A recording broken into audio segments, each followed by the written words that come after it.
Hey everybody, really quick introduction to this episode. I originally had a clip of me picking up my skeletons from WALGREENS finally. They ended up only getting 3 in the shipment. No big deal, you know, 3's better than none.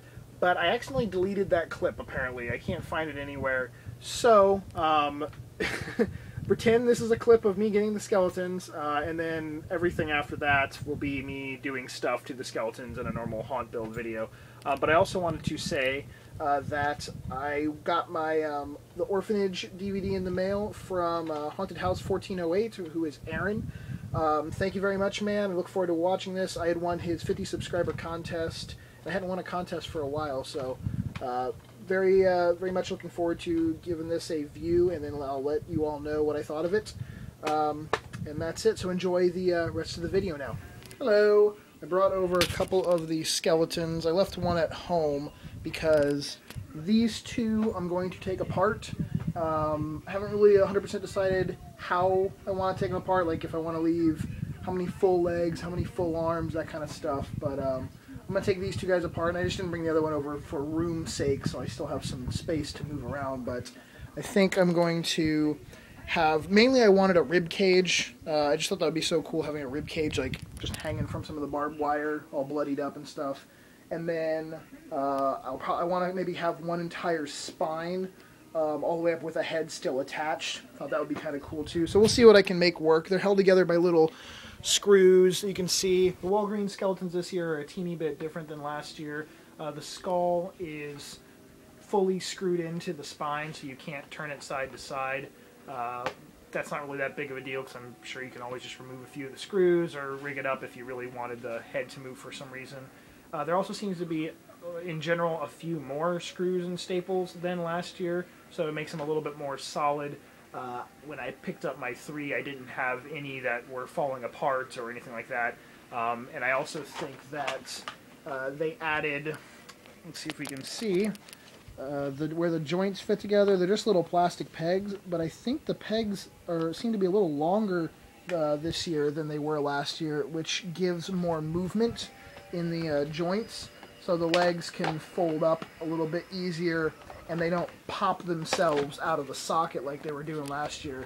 A couple of them I bought, the joints were so thin that they'd either broken or just trying to store them, the legs would pop out kind of easy. They seem to be a little bit more free, have more free movement this year.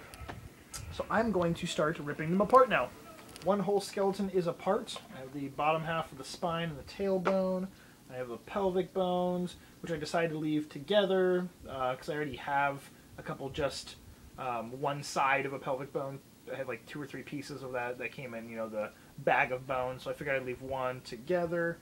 I have my rib cage, which I'm very happy that it was able to come apart as one solid piece. One downside is I didn't realize that the spine that goes through the rib cage was sort of in 2 pieces. The back part of the spine is actually attached to the ribs, and the front part, if you can kind of see in there, is its own separate piece. I was sort of hoping to be able to have one full like spine by itself all the way up, but you know, oh well. I'll just have to leave probably the ribs on a spine with the skull, which will still look cool, but I wanted more of like that just long, thin, snaky look. And then the pile of legs and arms over here. Oh yeah, and the skull too, I left the upper part of the spine on just to make it a little bit different from all the 100 other skulls I have. So I got the second one split in half now. I have the bottom half, which I'm going to actually hang probably like this, because it just looks so painful having an unnatural position for legs and a pelvis to be like being pulled apart like that. So I'll probably just hang it from one ankle from some barbed wire and have it, you know, wrap down the leg a little bit. And then I'm at a dilemma of what I want to do with the upper half. The whole idea was I bought these extra skeletons to take apart for extra bones, you know, like I'm doing over there. And it's cheaper and makes more sense than buying like 3 or 4 bags of bones for 15 or 20 bucks each when I buy an entire skeleton for 30 bucks and I basically get every bone. But now I don't know what to do. I kind of like the fact that it's you know, an entire upper torso. Even though, I mean, I have that dude down there, so I already have technically an upper torso, so I haven't quite decided fully what I'm going to do with that guy yet. I guess we shall see. I decided to take his head off, and I took the little spine piece off too, just to give me another extra random bone for some scene or whatever.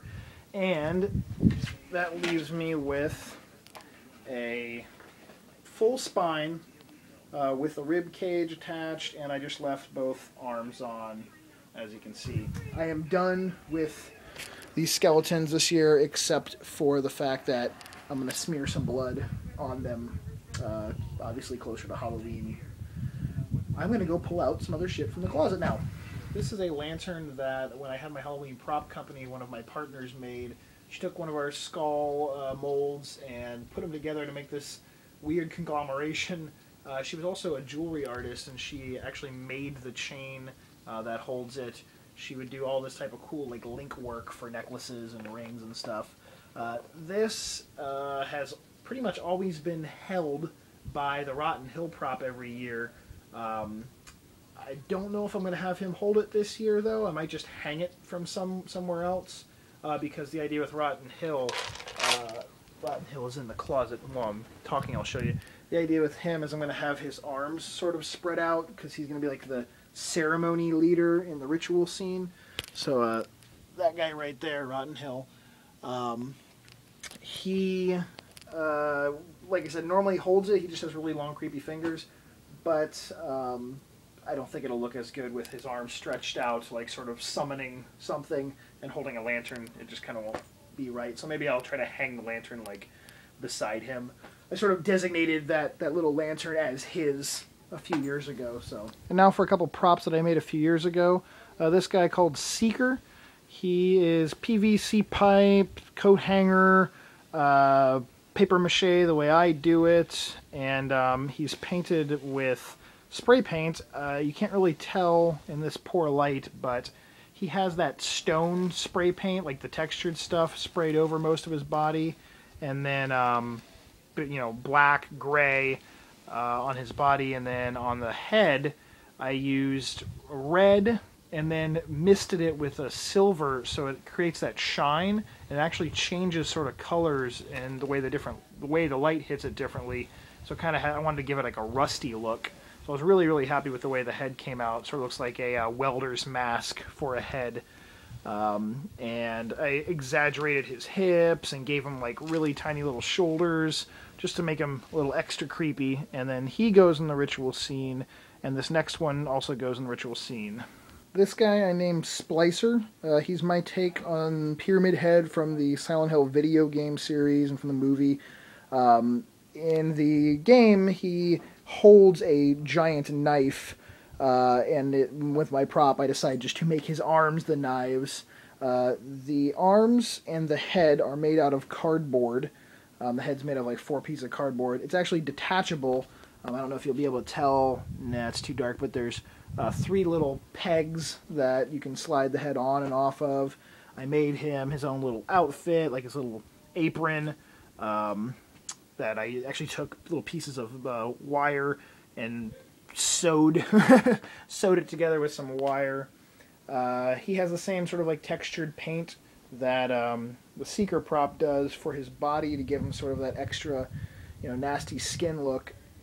And then his head and stuff are just smooth, the head and blades. The newest one, the one that you guys have seen, that's sitting on top of my refrigerator, the little totem prop, he is, I would say, for size comparison, maybe up to here on him. So he's definitely smaller. He's going to be the smallest little creature I have made so far. And then hopefully I'll be able to make one more before Halloween, but time's running out quickly, and I have a lot of stuff on my plate, so we'll see if that happens. So I think that's it for now. I spent a long time taking all the screws and shit out of those skeletons over here. There's still a few more props left in that closet. I pulled out like there's one more pumpkin that was up on the shelf. My little weird-eyed guy. There's like 3 more props in there that I made, which I'll show you next time. and there's like one more big pumpkin. But that after that, that closet's done, and then we move on to upstairs, and then after that, under the beds, and then after that, my house, the closet, the shed, and all that stuff. So there's still many other hidey spots to go, but for now, that's going to be it. Talk to you guys later. Peace.